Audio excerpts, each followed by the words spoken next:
Hello अस्सलाम वालेकुम dear friend, welcome to Virat Future Academy channel. और आज के इस लेक्चर के अंदर नाइन्थ के बायो के हवाले से हमने तीसरे चैप्टर पे हम थे और आज इसमें हम देखने जा रहे हैं स्ट्रक्चर ऑफ वायरस। सही है, बेसिकली वायरस का स्ट्रक्चर देखने जा रहे हैं भाई। स्ट्रक्चर ऑफ वायरस क्लियर है भाई। अच्छा, वायरस का स्ट्रक्चर देखने जा रहे हैं। सबसे पहले आप परेशान हो जाएंगे कि भाई ये वायरस कौन सी बला है। सही है, वायरस क्या चीज है, आप परेशान हो जाएंगे। तो भाई परेशान नहीं होना। सही है, वायरस जो है वो ए सेल्यूलर पार्टिकल होते हैं। What is the virus? आप कह सकते हैं कि ए सेल्यूलर पार्टिकल्स। क्या मतलब? परेशानी आ गई। सही है, देखिए ए सेल्यूलर पार्टिकल का मतलब होता है कि ऐसे चीजें जिनके अंदर सेल ही नहीं है। भाई परेशान हो गए कि यार आप ही ने बताया था हमें नाइन्थ के फर्स्ट चैप्टर में, आप यही सवाल करेंगे ना। आप ही ने हमें बताया था कि भाई सेल स्ट्रक्चरल फंक्शनल यूनिट है लाइफ, यानी सेल नहीं तो लाइफ नहीं। अब आप कह रहे हो वायरस के अंदर सेल ही नहीं है, यानी ए सेल्यूलर स्ट्रक्चर पार्टिकल, यानी उसके अंदर सेल ही नहीं है। ये कैसा? ओ भाई रुके, टेंशन नहीं ले, परेशान क्लियर कर रहे हैं भाई। अच्छा, स्ट्रक्चर ऑफ वायरस मतलब ये है कि स्ट्रक्चर हम इसका देखने जा रहे हैं। सबसे पहले तो वायरस को समझना भी तो है ना। देखिए ए सेल्यूलर पार्टिकल होता है, इसके अंदर कोई सेल नहीं होता भाई।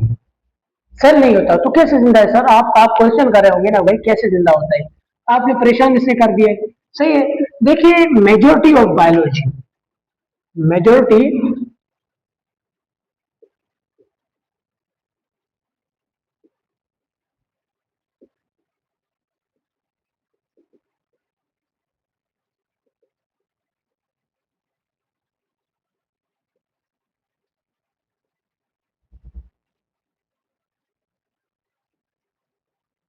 देखिए बायोलॉजिस्ट के हवाले से वायरस जो है ना वो ऑटोपोइसिस नहीं है। ऑटोपोइसिस क्या मतलब? एबिलिटी ऑफ रिप्रोडक्शन, यानी रिप्रोडक्शन की जो एबिलिटी होती है ना। रिप्रोडक्शन क्या होता है कि यानी एक नस्ल से दूसरी नस्ल बनना। तो इसके अंदर वो खासियत नहीं है। सही है, इसके अंदर खुद से वो खासियत नहीं है। अब तो आप और भी कंफ्यूज हो गए, अब तो आप और भी परेशान हो गए। हाँ, अभी आप कहेंगे कि आप तो पहले से कह रहे हैं कि भाई इसके अंदर सेल नहीं है। सही है, फिर आप कह रहे हैं कि ये खुद से मतलब रिप्रोडक्शन भी नहीं कर सकता। तो ये फिर क्या है, क्या है? हम परेशान करो भाई। ओके, अभी तक लेक्चर को देखते रहे भाई, पता टेंशन नहीं लेनी। सही है ना। अच्छा, यहाँ तक तो हो गया। सही है, एसेलुलर लाइफ है, मेजोरिटी ऑफ बायोलॉजिस्ट से उन्होंने ये कहा था। चलो ये तो क्लियर है। देखिए भाई आगे अभी मेन मतलब बड़ा मतलब मकसद आ रहा है। देखिए वायरसेस जो है ना, वायरसेस वो क्या होते हैं? वो खुद होते हैं होस्ट। क्या मतलब है होस्ट का? मेहमान। ये किसी भी जिंदा जानदार के अंदर जा रहे होते हैं। अब चाहे वो बैक्टीरिया हो, चाहे वो प्लांट हो, चाहे वो एनिमल हो, उनको हम कहेंगे गेस्ट। सॉरी, ये थोड़ा गलत हो गया। से अब देखिए कोई भी जो है ना आपके पास जो है वो होस्ट किसको कहते हैं? होस्ट मतलब ये होस्ट है आपके पास। बैक्टीरिया, प्लांट, एनिमल, ये क्या है? ये सब होस्ट है। देखिए वायरस क्या है? गेस्ट है, मेहमान बन के आपके पास आता है। वो क्या करता है कि किसी भी बैक्टीरिया के अंदर जाएगा, या किसी भी प्लांट के अंदर जाएगा, या किसी भी एनिमल के अंदर जाएगा। इनके अंदर जाकर इनके सिस्टमों को इस्तेमाल कर कर, सही है, अपना जिंदगी जिएगा। खुद तो उसके अंदर सेल नहीं है, जिंदा नहीं रह सकता। इन्हीं की चीजों को इस्तेमाल करके जिंदा रहेगा। कैसा खतरनाक चीज है भाई। हाँ, इनकी चीजों को इस्तेमाल करेगा, बैक्टीरिया को यूज करेगा। और भाई बैक्टीरिया उसको जाके यूज करेगा, उसके जाके डीएनए के ऊपर एक्ट करेगा। सही है, उसके सिस्टम को इस्तेमाल करके खुद जिंदा रहेगा। प्लाज्मिड है, और सॉरी प्लांट है, प्लांट के अंदर प्लांट्स के वायरस जाते हैं, एनिमल के अंदर एनिमल के वायरस जाते हैं। तो यानी वायरस खुद जो है वो गेस्ट है, और वो जिसके अंदर जा रहा होता है वो होस्ट है। सही है, यानी वो मेहमान, हम क्या है उसके मेहमान नवाज है, वो हमारा मेहमान है। वो इस तरीके से आ रहा होता है, जिसम के अंदर दाखिल हो गया, हम उसके मेहमान नवाज है, यानी हम उसे मेहमान ही करें। वो हमारे सिस्टमों को यूज करके हमारे तरीकेकारों को यूज करके वो क्या कर रहा होता है, वो अपनी रिप्लिकेशन कर रहा होता है, वो अपनी आप कह सकते हैं कि रिप्रोडक्शन कर रहा होता है, वो अपनी लाइफ जी रहा होता है भाई। सही है। वैसे बाहर अगर आप देखेंगे ना, किसी भी जिंदा इंसान है, जिंदा इंसान के अंदर तो है, सही है भाई, वो आपको जिंदा दिखेगा क्योंकि वो उसके सिस्टम को यूज कर रहा है भाई। बाहर होगा ना, परेशान हो जाएंगे कि भाई नहीं ये जिंदा नहीं, बाहर वो जिंदा नहीं दिखता आपको। सही है। अच्छा, ये तो हो गया। अब जो है हम वायरसेस के स्ट्रक्चर को देखने जा रहे हैं। सही है। अच्छा, वायरस के स्ट्रक्चर को देखने जा रहे हैं। इस चीजों में मिटा लेता हूँ, आप लिख ले। सही है, क्योंकि स्ट्रक्चर इसका जो है ना वो कॉम्प्लेक्स है। देखिए कोई भी वायरस जो है ना, कोई भी वायरस आपसे दो चीजों से मिलकर बना होता है। कौन से दो चीजें भाई? एक तो जो होता है उसके अंदर जो है वो कैप्सिड होता है। कैप्सिड क्या होता है? आउटर कवर होता है, आउटर प्रोटीन कोट होता है। दूसरा जो है वो आपके पास क्या है?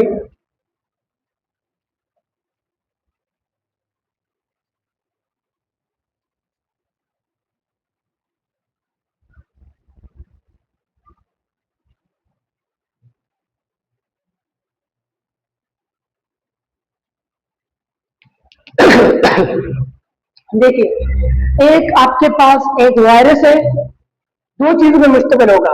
कौन सी दो चीजें भाई? हमें बताएं, बिल्कुल बताएंगे, टेंशन नहीं लेनी। कैप्सिड है, क्या होता है कैप्सिड? एक ऊपर वाला बड़ा कवर होता है। न्यूक्लिक एसिड, न्यूक्लिक एसिड क्या होता है भाई? डीएनए आरएनए को न्यूक्लिक एसिड कहते हैं। देखिए इनमें एक होगा या डीएनए प्रेजेंट होगा, वायरस कोई वायरस जो है उसमें डीएनए प्रेजेंट होगा, या कोई होते आरएनए प्रेजेंट होगा, दोनों नहीं होंगे भाई, दोनों नहीं होंगे। अच्छा, ये तो हो गया। अब इसके स्ट्रक्चर की तरफ चलते हैं, यानी हम कैसे, मतलब इसे देखिए, वायरस जो है ना, वायरस को अगर आपने समझना है तो आपको बैक्टीरियोफेज को समझना पड़ेगा। बैक्टीरियोफेज एक वायरस से ही होता है। सही है। अच्छा, मिसाल मैं आपके सामने एक वायरस बना लेता हूँ।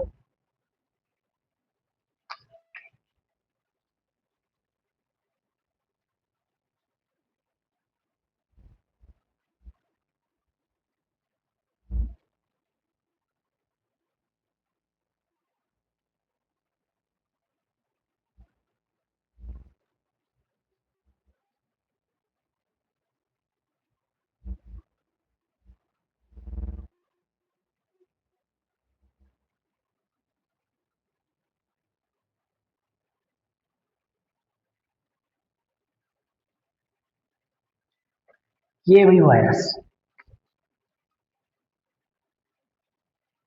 अच्छा, ये क्या है? ऊपर इसका कैप्सिड है, कैप्सिड है, जो कि दो चीजों से मिलकर बना है। एक तो इसके अंदर डीएनए है, सही है। दूसरा इसके अंदर ऊपर कवर है, प्रोटीन कोट है। अच्छा, प्रोटीन कोट किससे बनता है? इसके छोटे यूनिट होते हैं जिनको आप कहते हैं कैप्सूमर। कैप्सूमर से मिलकर आपका ये बना होता है।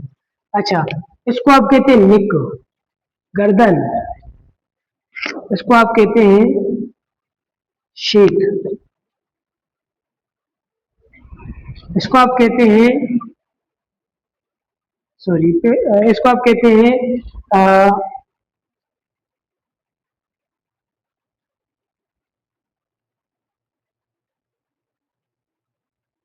फाइबर्स होते हैं बेसिकली अटैच होने के लिए। ये क्या होता है? बेस प्लेट होता है। सही है भाई। अच्छा, ये तो हो गया। वो एक वायरस को मैंने बनाया हुआ है, इसमें मैंने क्या हुआ है? कैप्सिड है, सही है, और डीएनए है, मतलब इसके डीएनए बना हुआ है, प्रोटीन है, फिर इसके बाद हमने इसके स्ट्रक्चर के अंदर गए। सही है। देखिए, ये इसका जो पार्ट है ना, ये पार्ट इसका कहलाता है हेड। ये पूरा पार्ट है ना, ये पूरा पार्ट, ये इसका कहलाएगा टेल। ये हेड कहलाएगा। ये नीचे वाला पार्ट जो है वो वो क्या कराएगा? आपके पास वो टेल कहलाएगा। सही है। अच्छा, अब ये वायरस क्या करता है? ये जो इसके ये फाइबर्स है ना, सही है, और बेस प्लेट है, इनके जरिए वो क्या करता है? किसी भी, मतलब कोई सेल होता है, जैसे कि हम इंसान, किसी भी इंसान के अंदर अगर गया, उसका जो सेल है ना, उसके सेल पे इनके जरिए से वो चिपट जाएगा। फिर वो क्या करेगा? अपना जो डीएनए से क्या करेगा? उसके अंदर रिलीज कर देगा। फिर वो क्या करेगा, उसके सिस्टम को यूज करके अपना डीएनए को कॉपी कराएगा। सही है, तो ये है आपके पास वायरस। देखिए बेसिकली वायरस जो है ना, वायरस और भी इसके कुछ एबिलिटीज होते हैं। वायरस जो है वो आप कह सकते हैं कि ये जो है बिटवीन लिंक होता है living and non living thing के, यानी इसके अंदर कुछ प्रॉपर्टीज जो है वो जिंदा चीजों के होते हैं, कुछ प्रॉपर्टीज ऐसे होते हैं जो कि मुर्दा चीजों के होते हैं, यानी मरे हुए चीजों के होते हैं। इसमें अंदर दोनों खासियतें, दोनों प्रॉपर्टीज आपको मिलेंगी, दोनों प्रॉपर्टीज आपको क्या होंगे भाई, मिलेंगे। अच्छा, इसके अलावा वायरस जो है ना आपके पास, ये मतलब जो डिजीज काज करते हैं, इनकी वजह से डिजीज काज होते हैं उनको आप कहते हैं वायरल डिजीज। सही है। अच्छा, देखिए वायरस जो है ना, वायरस को किसी भी ग्रुप में क्यों रखा नहीं गया? सही है, वायरस जो है वो किसी ग्रुप में नहीं रखा गया, उसको अलग ही पढ़ा जाता है। सही है, क्यों? देखिए भाई, 5 ग्रुप होते हैं, 5 किंगडम होते हैं, जो कि आप पीछे पढ़ चुके हैं। सही है, जो कि आप पीछे क्या हुआ है पढ़ चुके हैं, फंजाई, प्रोटिस्टा, मोनेरा वगैरह वगैरह, प्रोकैरियोट। सही है।